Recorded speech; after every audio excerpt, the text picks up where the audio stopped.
కనిపించిన ప్రతిసారి మనం ఒకరినొకరు పలకరించుకోవాలి, యోగక్షేమాలు తెలుసుకోవాలి. అలా తెలిస్తేనే కదా మన పరిస్థితులు ఏంటో, ప్రార్థన ఎంత చేయాలో, ఎవరి కోసం చేయాలో తెలిసేది. ఎవరికి ఎవరో యమునో తీరే అన్నట్టున్నాం అనుకోండి, ఏమన్నా తెలుసు. ఒకరి యోగక్షేమాలు వాళ్ళకి తెలియజేస్తూ ఉంటేనే కదా ప్రార్థన చెయ్యాలా, పరిస్థితులు ఎలా ఉన్నాయని తెలిసేది. నాకేంట్లే, వాళ్ళకి నేను చెప్పేది ఏంట్లే అన్నట్లుగా ఉన్నాం అనుకో, మనం ప్రయోజనం పెద్దగా మనకి నష్టమే, ఎదుటి వాళ్ళకి నష్టం. అలా ఉండకూడదు. మనం సంఘంలో చేర్చబడిన తర్వాత మనం ఎలా ఉండాలి, ఒకరి గురించి ఒకరు ప్రార్థన చేసేవారిగా ఉండాలి, ఒకరివి ఒకరు చెప్పుకునేటట్లుగా ఉండాలి. సహవాసం అనేది చాలా చాలా చాలా ప్రాముఖ్యం అండి. ఎన్ని సంవత్సరాలు సహవాసంలో కొనసాగుతావో ఆ సహవాసం నీలో ఉన్నప్పుడే దేవుని యొద్ద నుంచి ఆశీర్వాదమైన, ఆరోగ్యమైన, రక్షణైన నీలో కొనసాగేది. నీలో సహవాసం ఉన్నంత వరకే. సహవాసాన్ని వన్స్ నువ్వు వేరు చేసుకుని సహవాసం నుంచి నువ్వు దూరంగా వెళ్ళావు అంటే నీ పతనం అక్కడే ప్రారంభమైంది. జాగ్రత్త. నువ్వు అంతకుముందు ఎంత భక్తుడివైనా, ఎంత భక్తురాలువైనా, దేవుడితో నీకు సహవాసం ఉన్నంత మట్టుకే అది. వన్స్ ఒకసారి సహవాసాన్ని నువ్వు తెంచుకుని బయటకు వెళ్ళి నీ సొంత యావగేషన్లో పడి, సొంత జ్ఞానాన్ని ఉపయోగించి వేరే వేరే వాటి వైపు నువ్వు చూస్తూ దేవుడి నుంచి దూరంగా జరిగావా, పెను ప్రమాదంలో ఉన్నట్లే.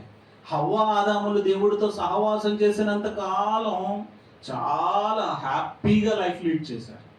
దేవునితో సహవాసంలో నుంచి వాళ్ళు ఎప్పుడు తొలగిపోయారంటే, వేరొక స్వరాన్ని వాళ్ళు విని, వేరొకరి మాటకు వాళ్ళ హృదయాన్ని తిప్పి, దేవుని మాటను పక్కన పెట్టి ఆ మాట చేయడానికి ఇంట్రెస్ట్ చూపించడాన్ని బట్టి దేవుడు వారిని ఏదేను వనములో నుంచి దూరంగా గెంటి వేశారు. సహవాసం ఉందా? ఇక రోజు దేవుడు వచ్చి దిగి వాళ్ళతో మాట్లాడే సహవాసం ఉందా? లేదుగా. సహవాసం ఉన్నంత వరకు వాళ్ళు మహిమ వస్త్రాలు ధరించి మహిమలో ఉన్నారు, పరిశుద్ధంగా ఉన్నారు, ప్రభుత్వం చేయగలిగిన స్థాయిలో ఉన్నారు, దేవుని రాజ్యంలో పరిపాలకులుగా ఉన్నారు. అలాంటి వాళ్ళు సహవాసం నుంచి ఎప్పుడైతే దూరంగా వెళ్ళారో వాళ్ళకున్న అధికారాన్ని పోగొట్టుకున్నారు, మహిమను పోగొట్టుకున్నారు, పరిశుద్ధతను పోగొట్టుకున్నారు. దిక్కులేని వారిలాగా ఎక్కడో పడి కష్టపడితేనే కానీ కడుపు నిండని స్థితిలోనికి వెళ్ళిపోయారు. కారణం ఏంటి? సహవాసం నుంచి దూరంగా వెళ్ళడం. నేను ఇంకొక వ్యక్తి గురించి కూడా ఈరోజు మీతో క్షుణ్ణంగా మాట్లాడాలనుకుంటున్నా. ఆ వ్యక్తి పేరు లోతు. ఎవరు? లోతు అబ్రహాముతో సహవాసము కలిగి ఉన్నాడు, అబ్రహాముతోనే పెరిగాడు. ఒక మాటలో చెప్పాలంటే లోతు బాల్యమంతా కూడా అబ్రహాము చేతుల్లోనే జరిగింది. ఎందుకంటే లోతు యొక్క తండ్రి హారాను, ఆయన అబ్రహాము దేవుణ్ణి ఎరిగిన తర్వాత, దేవుణ్ణి తెలుసుకుని సత్యమని ఎరిగిన తర్వాత, ఒక అగ్ని ప్రమాదంలో అబ్రహాము సహోదరుడైన హారాను అగ్ని ప్రమాదంలో చనిపోవడం జరుగుతుంది. ఒక గృహానికి నిప్పంటుకున్నప్పుడు ఆ నిప్పులో పడి కాలిపోతున్న సమయంలో ఈ హారాను కూడా అందులో ఉండి చనిపోవడం జరుగుతుంది. హారాను చనిపోయిన తర్వాత హారాను కుమారుడైనటువంటి ఈ లోతును అబ్రహాము తన దగ్గరకు తీసుకుని తనతో పాటే పెంచి పెద్దవాడిగా చేశాడు. అబ్రహాము యొక్క ఆశీర్వాదానికి లోతు వారసుడిగా ఉన్నాడు. అబ్రహాముతో పాటు ఉండడాన్ని బట్టి ఆ ఆశీర్వాదాన్ని నేను కూడా పొందుకున్నాడు. అబ్రహాముకి ఎలాంటి వాగ్దానం చేయబడింది? ఆదికాండం 12:3 చూడండి ఒకసారి. ఎవరైతే అబ్రహాముతో ఉన్నారో, అబ్రహామును ఆశీర్వదించారో, అబ్రహాముతో సమ్మతించారో, అబ్రహాముతో సహవాసం కలిగి ఉన్నారో వాళ్ళందరూ కూడా ఆశీర్వదించబడతారు. లోతు ఎందుచేత ఆశీర్వదించబడ్డాడంటే అబ్రహాముతో సహవాసం కలిగి ఉండటం చేత. అబ్రహాముకు దేవుడిచ్చిన వాగ్దానము, అబ్రహాముతో ఎవరైతే కలిసి సహవాసంలో కొనసాగుతారో, ఎవరైతే ఆయనను ఆశీర్వదిస్తారో, ఎవరైతే ఆయనతో సమాధానంగా కలిసిపోతారో వారికే ఆశీర్వాదము అని దేవుడు ఆయనకి వాగ్దానం ఇచ్చాడు. ఆ వాగ్దాన ఫలాలను లోతు చక్కగా అనుభవిస్తూ వచ్చాడు కదా. అబ్రహాముతో పాటు లోతు కూడా ఆశీర్వదించబడ్డాడు. ఆయనకు కూడా గొర్రెలు, మేకలు, పశువుల మందంతా కూడా విస్తరించబడుతూ వచ్చింది. అబ్రహాముతో పాటుగా లోతు ఉండడాన్ని బట్టి లోతు ఆర్థికంగాను అభివృద్ధి చెందాడు, ఆత్మీయంగాను అభివృద్ధి చెందాడు. అయితే చివరికి అబ్రహాము గురించి మనం ఎలా మాట్లాడుకుంటున్నాం? ఆయన విశ్వాసులకు తండ్రి అని ఒక మాదిరికరమైన వ్యక్తిగా అబ్రహాం గురించి మనం మాట్లాడుకుంటున్నాం. అబ్రహాముతో పాటు సహవాసం కలిగి ఉన్న లోతు గురించి ఈరోజు మనం ఆయన ఒక మాదిరికరమైన వ్యక్తి, ఆయన వల్ల మనం జీవించాలి, ఆయనలాగా ఉండాలని మనం చెప్పుకోగలుగుతున్నామా? చెప్పుకోలేకపోతున్నాం. ఎందుకంటే ఆయన ఆరంభం ఘనంగా ఉంది లోతుది, కానీ అంతము ముగింపు ఘనంగా లేదు. ఆరంభం అబ్రహాముతో పాటు కలిసి ఉన్నాడు, కానీ అంతం ఎలా ఉందంటే చాలా చాలా దయనీయంగా ఉంది. చెప్పుకోవటానికి కూడా జుగుత్సాకరమైనటువంటి సిచ్యువేషన్లో ఉంది ఆయన అంతం. ఎందుకు అంతంలోకి ఆయన వెళ్ళాడనేది మనం పరిశీలన చేస్తే ఆయన ఆదర్శ పురుషుడిగా మనకి చెప్పబడట్లేదు. ఒకసారి చూడండి, లూకాసు సువార్త 17వ అధ్యాయము 32వ వచనాన్ని చూడండి. ఇక్కడ లోతు చేసిన పని ఏంటంటే తన ప్రాణాన్ని కాపాడుకోవటానికి ప్రయాసపడ్డాడు. సహవాసాన్ని కాపాడుకోవటానికి ప్రయాసపడలా. తన ప్రాణము, తనతో ఉన్నటువంటి పశు సంపద, తనతో ఉన్న పనివారిని, వారి ప్రాణాన్ని కాపాడటానికి ప్రయాసపడ్డాడు. అంతేనా? ఏం చేశాడు? అబ్రహాముకి లోతుకి మధ్యలో నేను మొదట్లో మీకు చెప్పినట్లుగా అబ్రహాము ఆయన ఆశీర్వాదము లోతుకు వచ్చింది కదా. లోతు ఆశీర్వదించబడ్డాడు, అబ్రహాం ఆశీర్వదించబడ్డాడు. ధనం ఎప్పుడైతే వచ్చి చేరిందో, ఆశీర్వాదం ఎప్పుడైతే వచ్చి చేరిందో, పని వాళ్ళ మధ్యలో ఏమొచ్చింది? గొడవలు ప్రారంభమైనాయి. డబ్బు పెరిగే కొలది, సంపద పెరిగే కొలది ప్రేమలు చల్లారిపోతాయి. దానికి నిదర్శనమే లోతు, అబ్రహాం. సహవాసం ఎప్పుడు దూరం అవుతుందంటే ఆస్తి పెరిగినప్పుడు, సంపద పెరిగినప్పుడు, అనుకోకుండా అన్నీ కూడా వచ్చి పడిపోయినప్పుడు సహవాసం అసలు ఆరంభాన్ని మర్చిపోతాం. అబ్రహాము లోతుకి మధ్యలో, వారి మధ్యలో గొడవ జరిగినప్పుడు అది వీళ్ళిద్దరి దగ్గరికి వచ్చింది. అబ్రహాం దగ్గరికి, లోతు దగ్గరికి ఆ విషయం తెలిసినప్పుడు అబ్రహాం ఏం చెప్పాడు? అయ్యా, మన ఇద్దరము బంధువులము, మనము కలిసి ఉండటము ముఖ్యము, కలహములు పెట్టుకోవడం మనకు మంచిది కాదు. కాబట్టి నువ్వు నీ ముందు కనిపిస్తున్నటువంటి ఏ ప్రాంతానికైనా, నువ్వు కుడికి వెళ్తే నేను ఎడమకి వెళ్తా, నువ్వు తూర్పుకి వెళ్తే నేను ఆపోజిట్లో వెళ్తా అని చెప్పి ఆయనకు ఒక ఆఫర్ ఇచ్చాడు. ఏమంటే అబ్రహాం పెద్దోడా, లోతు పెద్దోడా? అబ్రహాం పెద్దోడు కదా. అబ్రహాము పెద్దవాడై ఉండి చిన్నవాడికి అవకాశం ఇచ్చాడు. ఏమని అవకాశం ఇచ్చాడు? నీకు నచ్చిన ప్లేస్కు వెళ్ళయ్యా అని చెప్పి అవకాశాన్ని ఇచ్చాడు. అది అబ్రహాం యొక్క ఔదార్యం, గొప్పతనం. నీకు కావాల్సింది తీసుకోవయ్యా అని చెప్పినప్పుడు లోతు హృదయంలో ఏమొచ్చిందో తెలుసా? స్వార్థం. హల్లెలూయా. స్వార్థంతో ఆయన గురించి ఆలోచించాడు, కానీ అబ్రహాం గురించి ఆలోచించాడా? సహవాసంలో ఉన్నవాళ్ళు ఎప్పుడైనా సరే ఇతరుల గురించి మనం ఆలోచించాలి. అబ్రహాము చక్కగా సహవాసానికి తగినట్లుగా ఆయన రెస్పాండ్ అయ్యాడు. అయ్యా, నీకు అవకాశం ఇస్తున్నాను, నీకు కావాల్సింది నువ్వు ఎంచుకో, నువ్వు అటు వెళ్తే నేను అటు రాను, నేను వేరే వైపు వెళ్తా అని ఆయనకు అవకాశం ఇచ్చినప్పుడు చిన్నవాడిగా నీ లోతు ఏం నిర్ణయం తీసుకోవాలి? అయ్యా, పెద్దవాడివి నువ్వు, నేను కోరుకోవటం ఏంటి? నువ్వు చెప్పు, నువ్వు ఎటు వెళ్ళమంటే నేను అటు వెళ్తా, నీ మాట నాకు శిరసావహిస్తాను, నేను నీ మాటే నేను వింటానని లోతు అనలా.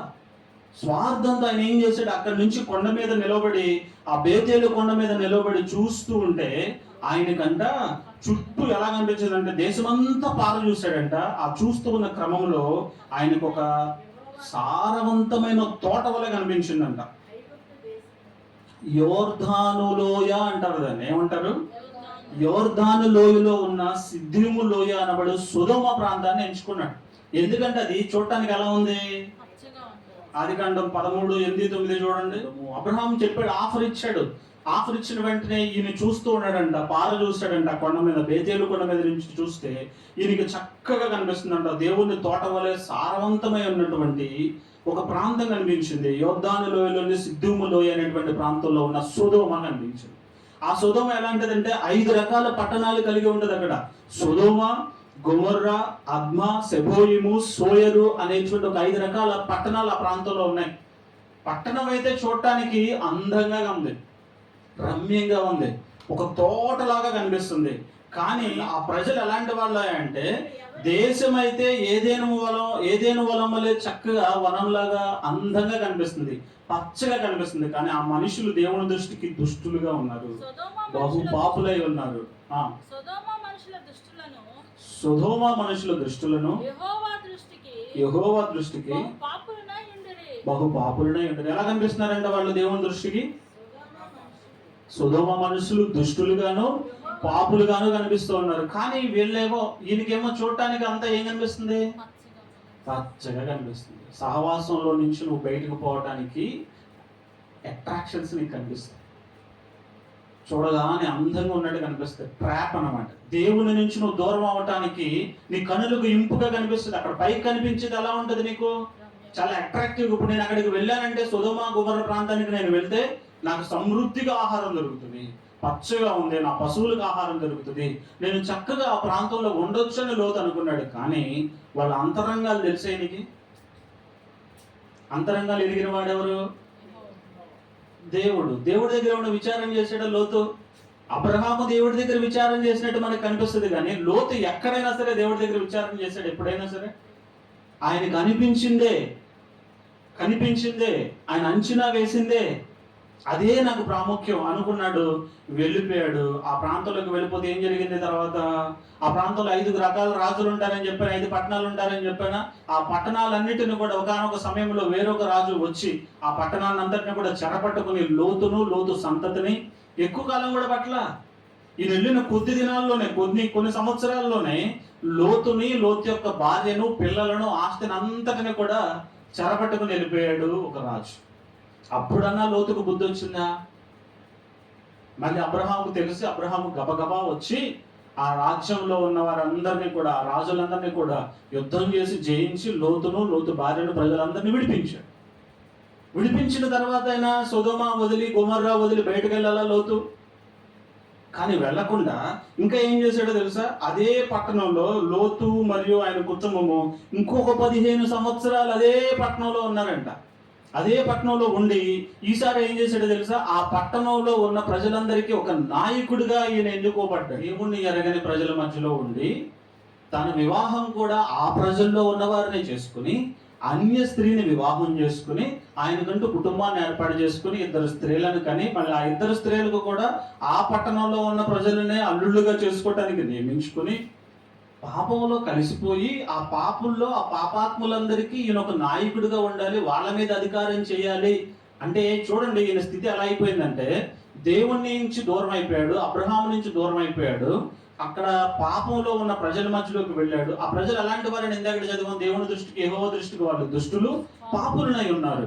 తెలిసి కూడా ఆ పాపులతో, దుష్టులతో సహవాసం చేస్తూ, దుష్ట సాంగత్యం చేస్తూ, సహవాసమే కాదు వాళ్ళని నడిపించే నాయకుడిగా మారి, వాళ్ళలోనే ఒక పిల్లని చూసి పెళ్లి చేసుకుని, పిల్లలను కని, మళ్ళీ ఆ పిల్లలకు కూడా వాళ్ళతోనే వివాహం చేయాలని ప్రయత్నాలు చేస్తూ ఉండగా దేవుని కోపము, ఉగ్రత ఆ ప్రాంతం మీదకి వచ్చి దాన్ని నాశనం చేయడానికి 2 దూతలు వస్తూ ఉంటే వాళ్ళని చూసి వాళ్ళని ఇంటికి చేర్చుకోవాలని ప్రయత్నం చేస్తున్నాడు. చూడండి 2 స్వభావాలు అనమాట. ఈయనేమో పాపంలో, లోకంలో ఉంటాడు, అధికారం తెచ్చుకుంటాడు, దాని మీద అధికారం ఏలుబడి చేయాలనుకుంటాడు, ఈయనకి అధికారం కావాలి, అక్కడ ఉన్న పరిస్థితులన్నింటిలోనూ ఈయన ఉంటాడు. మళ్ళీ దేవుని దూతలు కనబడితే వాళ్ళని చేర్చుకుంటాడు. లోకమంతా కావాలి, దేవుడు కావాలి, దేవుని దూతలు కావాలి. కుదురుతుంది అది? నువ్వు ఎవరితో సహవాసం చేస్తున్నావు? లోతు ఎవరితో సహవాసం చేస్తున్నాడు? అబ్రహాంతో సహవాసం చేసినప్పుడు ఆశీర్వాదం వచ్చింది. మరి ఇప్పుడు లోకంతో సహవాసం చేసినప్పుడు ఏమొచ్చింది ఈయనకి? మరణం. ఆయన మీదకి, ఆయన కుటుంబం మీదకి అగ్నిగుండాలు అక్కడ రాబోతా ఉన్నాయి. తర్వాత సొదొమ గొమొర్రా పట్టణ ప్రాంతాన్ని అగ్ని గంధకముల చేత కాల్చబోతా ఉన్నాడు దేవుడు. దానికి కారణం ఏంటంటే ఈయన ఎంచుకున్న మార్గము. ఈయన ఎలాంటి వాడయ్యా అంటే, పేతురు రాసిన 2వ పత్రిక 2వ అధ్యాయము 8వ వచనం, ఆ ప్రజల మధ్యలో ఉంటూ దినదినము కూడా ఆయన హృదయాన్ని నొప్పించుకుంటూ ఉన్నాడంట. నీతి లేని ప్రజల మధ్యలో ఉంటూ వారిని నీతి గల వారిగా మార్చడానికి ఏ ప్రయత్నం చేయలే. ఈయన లోపల నొప్పించుకుంటూ ఉన్నాడంట, బాధపడుతూ ఉన్నాడంట. చుట్టుపక్కల ప్రజలు పాపంలో ఉన్నారని తెలిసిన లోపల ఊరికే బాధపడి కూర్చుంటే సరిపోతా? ఈయన ఒక్కడే నీతిమంతుడిగా ఉండి ఆయన ప్రాణాన్ని ఆయన కాపాడుకోవడానికి ప్రయత్నం చేసినట్లుగా ఉన్నాడు, కానీ మిగిలిన ప్రజల్ని కాపాడే ప్రయత్నం ఏమన్నా చేశాడా? పేతురు కూడా సాక్ష్యం చెప్తున్నాడు. దినదినం ఆయన ఏం చేస్తున్నాడంట? నొప్పించుకుంటూ ఉన్నాడంట. ఒక మాటలో చెప్పాలంటే సొదొమ గొమొర్రా పట్టణ ప్రాంతాన్ని అంతటిని కూడా దేవుడు బోర్లా వేసి నాశనం చేయాలని చూస్తే మంటలో నుండి తీయబడిన కొరివిలాగా ఈయన ఒక్కడు తప్పించుకున్నాడు.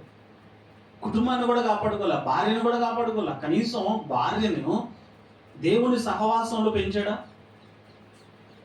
ఎలా పెంచుతాడు? ఈయనే దేవుని సహవాసంలో లేడు, ఏళ్ళ సహవాసంలోకి వచ్చేసాడు. లోకం ఎరిగిన ఈ ప్రజలతోనికి ఈయన కలిసిపోయాడు, ఈయన వాళ్ళలో మారిపోయాడు. మళ్ళీ లోపల మాత్రం నొచ్చుకుంటూ బాధపడుతూ ఉన్నాడంట భార్య చేసే పనికి. భార్యకి ఎంత ధనాపేక్ష, కుటుంబం ఏమైపోద్దో, నా బంగారం ఏమైపోద్దో, ఇల్లు ఏమైపోద్దో అని దేవుడు చెప్పిన తర్వాత కూడా వెనక్కి తిరిగి చూడకుండా ముందుకు వెళ్ళండి అంటే నడుచుకుంటా ముందుకెళ్ళి వెనక్కి తిరిగి చూసి ఏమైపోయింది? ఉపస్తంభం అయిపోయింది. లోతు తన భార్యని కాపాడుకోగలిగాడా? కనీసం తర్వాత తన పిల్లలన్నా కాపాడుకున్నాడా? ఆ పిల్లలు చేయరాని పని చేసి చాలా భయంకరమైన సిచ్యువేషన్లోకి వెళ్ళిపోయారు. ఈయన కూడా త్రాగుడికి బానిస అయినట్లు. అసలు అసలు లోతు జీవితాన్ని మనం పరిశీలన చేస్తే అంతా కూడా ఆరంభం ఘనంగా ఉంది, కానీ అంతం ఎలా ఉంది? చాలా భయంకరంగా దయానకంగా మారింది. కారణం ఏంటంటే లోతు ఆ అపజయానికి గల కారణాలు ఏంటో నేను క్విక్గా మీకు చూపించే ప్రయత్నం చేస్తాను. మొట్టమొదట ఆయన చేసిన పొరపాటు ఏంటంటే లోతు అబ్రహామును విడిచి వేరైపోవటం మొదట ఆయన చేసిన తప్పు. సహవాసాన్ని విడిచి ఎప్పుడైతే దూరం అవ్వాలని ప్రయత్నం చేశాడో ఏమైంది ఆయన పరిస్థితి? అలా దూరం అవటం చేత ఏది పోగొట్టుకున్నాడు ఈయన? ఇందాడు మనం చదివాం ఆదికాండం 12:3 అబ్రహాముకి ఇచ్చిన వాగ్దానం ఏంటి? ఆయన ఆశీర్వదించిన వారిని ఆశీర్వదిస్తాను, ఆయన శపించిన వారిని శపిస్తాను అని ఆ ఆశీర్వాదాన్ని ఈయన ఏం చేసుకున్నాడు? దూరం చేసుకున్నాడు. ఎందుకు దూరం అయిపోయిందంటే లోతు యొక్క అవిధేయత వల్ల, తీసుకున్న తప్పుడు నిర్ణయం వల్ల. సరైన నిర్ణయం తీసుకోకుండా సహవాసం నుంచి దూరంగా వెళ్తే అసలు లోతు ఆస్తికి కారకుడే అబ్రహాము. కానీ అబ్రహాం వైపు చూడకుండా లోతు ఆస్తి వైపు చూశాడు, ఆశీర్వాదం వైపు చూశాడు. ఆశీర్వాదానికి కారకుడైనటువంటి ఆయన వైపు చూడక వచ్చిన ఆశీర్వాదం వైపు చూసి దీనిని నేను ఎలా పెంచుకోవాలి. చూడండి ఎంత ఫూలిష్నెస్. దేవుడు మనతో లేకుండా దేవుడు మనకి ఇచ్చిన ఆస్తి ఉంటుందా? పొలాలు ఉంటాయా? వ్యాపారాలు ఉంటాయా? బంగారాలు ఉంటాయా? పిల్లలు భార్యలు ఉంటారా మనతో? చివరికి ఏమైపోయింది? లోతు ఆశీర్వాదానికి కారకుడైన ఆయన వైపు చూడకుండా పిల్లల వైపు, తల్లుల వైపు, లేకపోతే ఆస్తి వైపు, అంతస్తుల వైపు చూసేసరికి చివరికి ఆస్తి ఏమన్నా ఉందా? అబ్రహాం లోతు అంతంలో ఆస్తి మిగిలిందా? బూడిదైపోయింది. పొగ తప్ప అక్కడ ఏమి లేదంట. అబ్రహాం తర్వాత వచ్చి చూస్తే సొదొమ గొమొర్రా ప్రాంతంలో పొగ తప్ప ఇంకేమీ మిగల. ఏమైపోయినాయి ఆయన గొర్రెలు, ఏమైపోయినాయి ఆయన ఒంటెలు, ఏమైపోయింది ఆయన ఆస్తి అంతా? పోనీ తన భార్య అన్నా ఉందా? ఉప్పు స్తంభంగా మారిపోయింది. తీసుకునే నిర్ణయాలు, మనం తీసుకునే నిర్ణయాలు సహవాసం నుంచి దూరం చేస్తాయా? దేవుని సహవాసం నుంచి దూరం చేస్తున్నాయా? దేవుని సహవాసానికి దగ్గరగా వెళ్ళేలా ఉన్నాయా మన నిర్ణయాలు? మనం చూడాలి.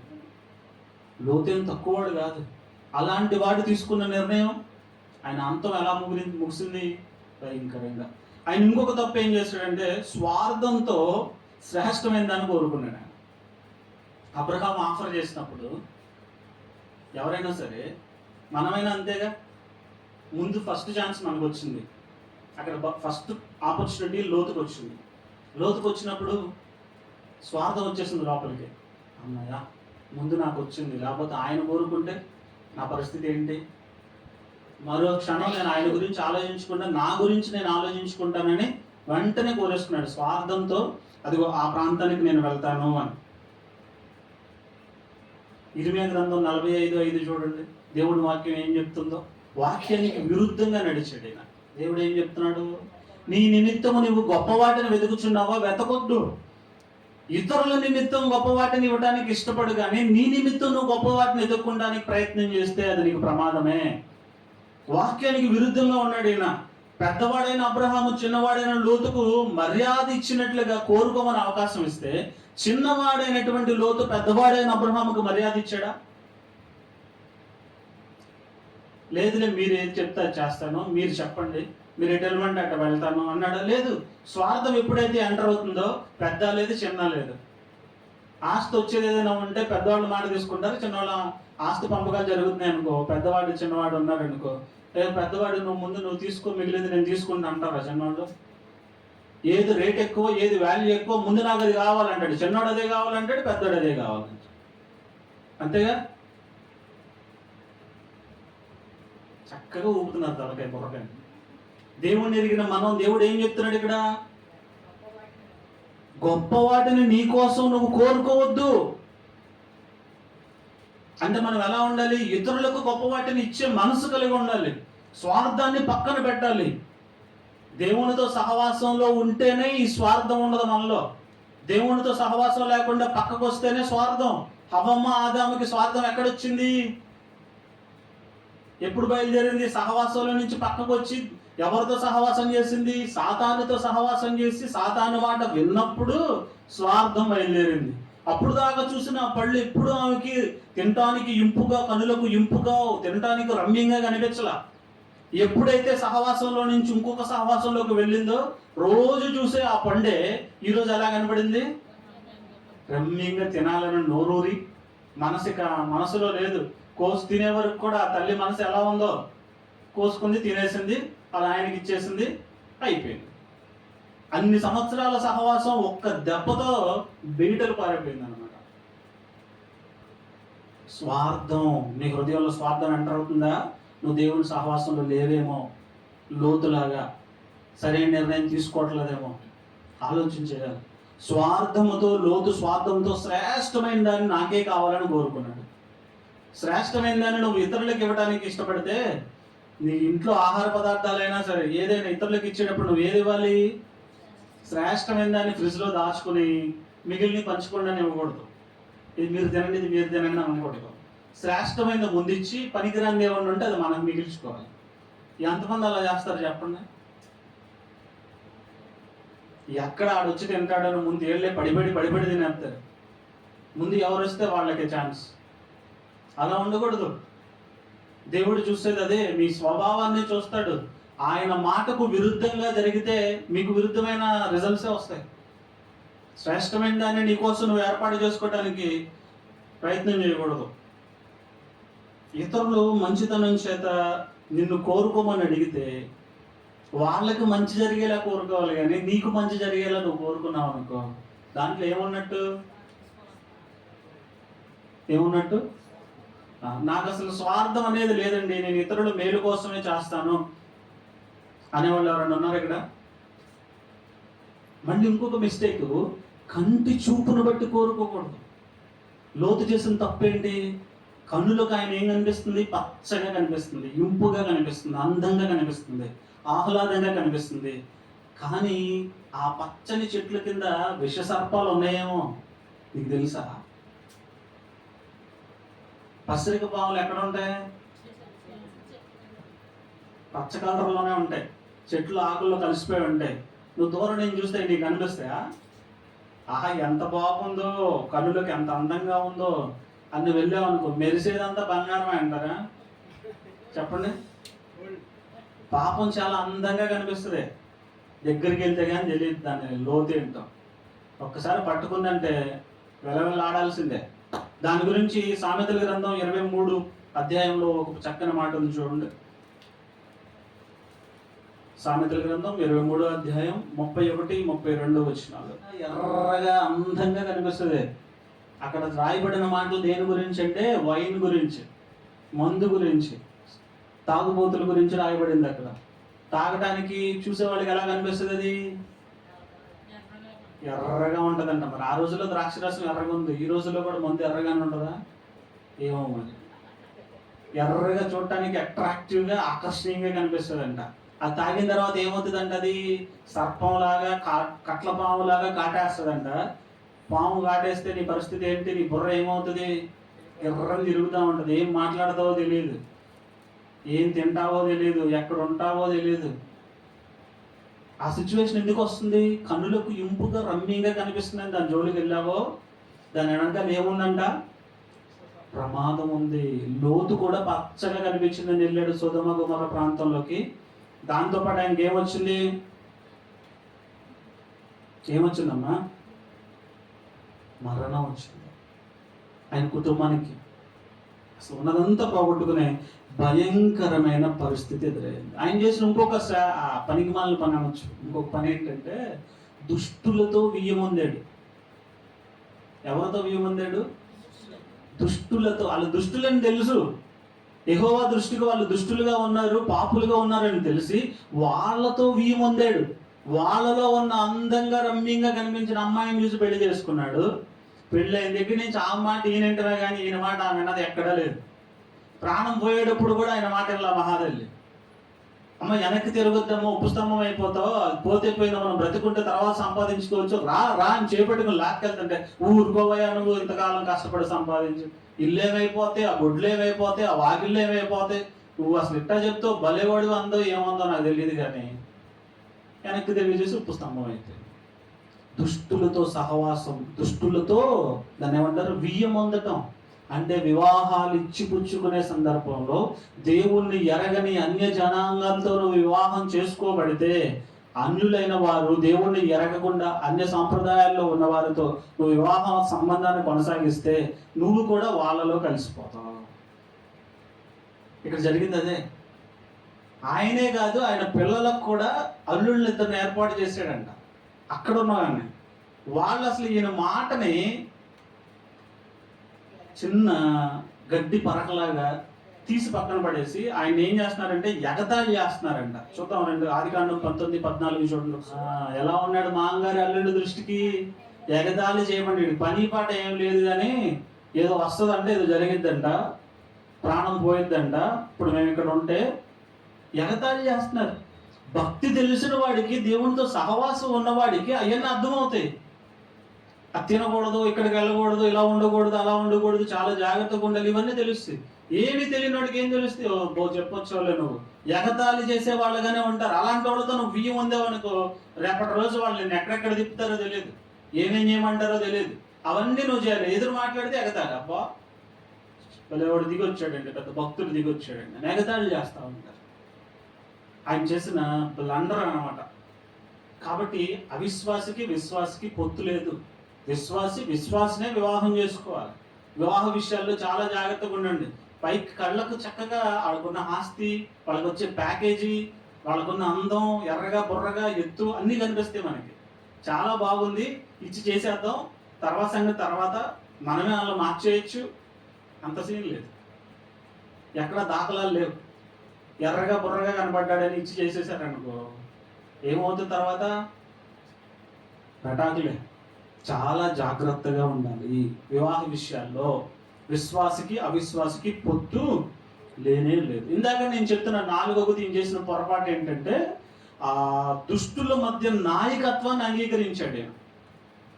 ఇప్పుడు స్పష్టంగా చూద్దాం. ఆదికాండం 19:1 పట్టణ గవని యొద్ద కూర్చున్నాడు. అక్కడ అర్థం చేసుకోండి, సొదొమ పట్టణ గవని యొద్ద కూర్చున్నాడు అంటే, గవని యొద్ద ఎవరు కూర్చుంటారు? నాయకులే కూర్చుంటారు, లీడర్సే కూర్చుంటారు. అర్థమవుతుందా? ఆయన వాళ్ళకి నాయకుడిగా ఉండటానికి ఒప్పుకున్నాడు. దుష్టులకు నాయకత్వం వహించడానికి ఆయన అంగీకరించాడు కనుక ఆ గవని యొద్ద కూర్చుని చూస్తూ ఉన్నాడు. ఏమంటే, దొంగలకు నాయకుడిగా ఉండి దొంగతనం చేయకుండా ఉండటం సాధ్యమా? నేను దొంగతనం చేయనండి, కానీ దొంగలకి నాయకుడినండి నేను, కుదురుతుందా? ఈయన చేసిన పని అదే.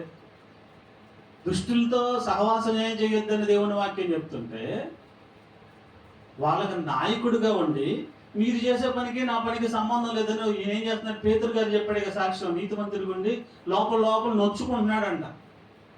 వాళ్ళు దొంగతనం చేస్తారని తెలుసు, దొంగోళ్ళని తెలుసు, వాళ్ళకి నాయకుడిగా ఉంటున్నాడు, వాళ్ళు చెప్పినవన్నీ చేస్తున్నాడు, వాళ్ళు చేసేదానికి ఏకీభవిస్తున్నాడు, లోపలేమో బాధపడుతున్నాడు. అయ్యా ప్రభువా నన్ను క్షమించు.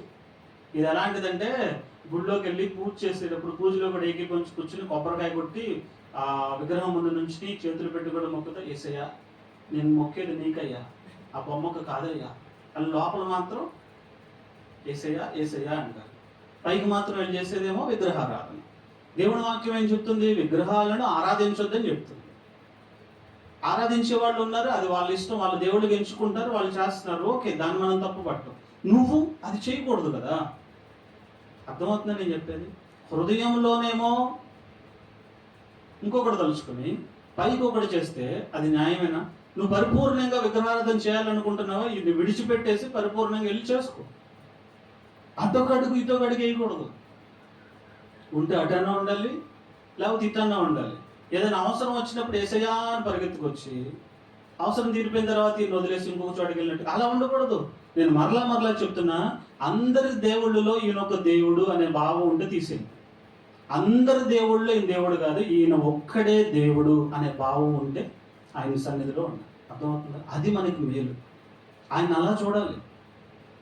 అందరితో పాటు ఆయన తీసుకొచ్చి గాండి కట్టడానికి కుదరదు. ఎందుకంటే ఈయన ఒక్కడే మన కోసం ప్రాణాన్ని పెట్టాడు, చనిపోయి తిరిగి లేచాడు, అందరి కోసం తన రక్తాన్ని ధారపోసాడు. ఈయన ఇంకెవరు కూడా ప్రాణం పెట్టలే, ఇంకా ప్రాణాలు తీశారు. దుష్ట శిక్షణ శిష్ట రక్షణ అయిన దుష్టుల్ని చంపుతానని వచ్చి యుగానికి ఒకళ్ళు వచ్చి దుష్టుల్ని చంపుకుంటూ వెళ్తే ఒక మనిషిని చంపేవాడు దేవుడు ఎలా అవుతాడండి? అది వాళ్ళ ఇష్టం, వాళ్ళ ఆరాధనా భావం, వాళ్ళ ఆలోచన విధానం వాళ్ళు కొనసాగుతున్నారు, కాదనట్లేదు. మనము అది కాదు, ఇది సత్యం అని తెలిసి వచ్చిన తర్వాత ఇలా ఇక్కడ ఆయన్ని ఆరాధిస్తూ మళ్ళీ ఆ ఆచారాల్లోకి వెళ్ళిపోతే వాళ్ళలో నాయకులుగా ఉంటా నేను, రాజకీయ నాయకులు, నేను వాళ్ళందరికీ నాయకుడిగా ఉంటాను. నా హృదయంలో మాత్రం యేసుప్రభు ఉంటాడు. నేను ఆయన్నే దేవుడికి కొలుస్తాను. గుడి ఓపెనింగ్ కూడా వెళ్తాను, రిబ్బన్ కట్ చేస్తాను, లోపల మాత్రం యేసుప్రభుని తలుచుకుంటాను. తెలివితేటలు. దొంగలకి లీడర్గా ఉండి దొంగతనం చేయవు నువ్వు పాలిభాగస్తులు అయినట్టేగా.